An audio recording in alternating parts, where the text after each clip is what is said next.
আমার বাবা একটু দই খাইতে চেয়েছে, আমার বাবাকে খাইতে দিল না, আর নিজের মাকে কত সুন্দর প্লেট ভর্তি করে দিয়েছে। মা, একটা কাজ করো, তুমি তোমার এই খাবার টাবার নিয়ে তোমার রুমে চলে যাও।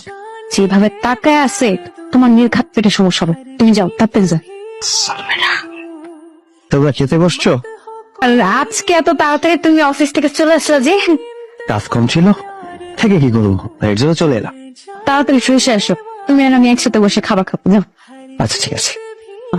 আপনি এখন ভাত নিয়ে বসে আছেন কেন? হ্যাঁ, এই ভাত নিয়ে কি ছেলের সামনে ন্যাকামি করার জন্য বসে আছেন? এখনো বলতেছি যান, প্লেটটা নিয়ে রুমে যায় খান। ছেলের সামনে বসে ভাত খাইতে হবে না, যান। না না বৌমা, হ্যাঁ আমি যাইতেছি। আচ্ছা ভালো কথা, তুমি যে দই এনেছো বাবাকে দি। বাবা বয়স্ক মানুষ, বয়স হয়ে গেছে, দই ঠই খেলে যদি পেট খারাপ করে এর জন্য আর দিই নেই। আমার বাবার বয়স হয়েছে, তোমার মায়ের তো বয়স হয়নি। তোমার মা দই খেলে কোনো সমস্যা নেই, কিন্তু আমার বাবা দই খেলে তার পেট খারাপ হবে, তাই না? আচ্ছা, তোমার সমস্যাটা কি আমাকে একটু বলো তো? সংসারের সব প্রবলেম কি তোমার এখন সলভ করতে হবে, এখন কথা বলতে হবে, ঝগড়া করতে চাও? এইসব কথা তো তুমি পরে আমার সাথে বলতে পারো, খাওয়ার সময় কেন? যাও তো, আমার জন্য এক কাপ চা নিয়ে আসো। সেটা আনতেছি, চা পরে। আগে টাকা দাও তো, সংসারের টাকা শেষ। আজকে তো তোমার স্যালারি পাওয়ার কথা। শোনো, এই মাসে আমি বেতনটা পাবো না, কাজ করো, দেখো তোমার মায়ের কাছ থেকে কিছু টাকা ধার নেওয়া যায় কিনা। আমি বেতন পেলে পরবর্তীতে দিয়ে নিব। আমার কাছে জমানো 3,000 টাকা আছে, যদি হয় তাহলে এটাই দিতে পারবো।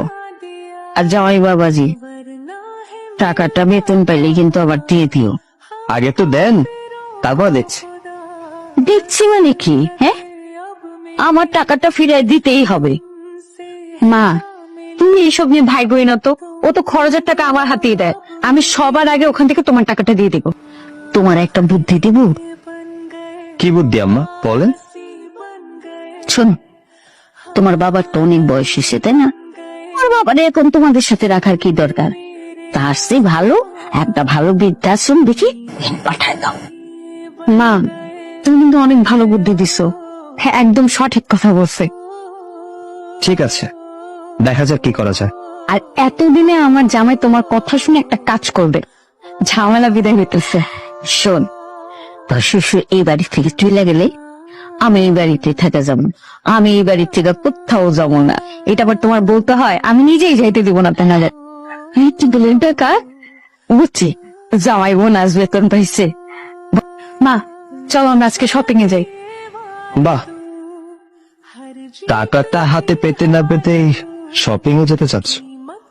টাকাটা কোত্থেকে পেলাম এটা জানার প্রয়োজন মনে করছো না? আসলে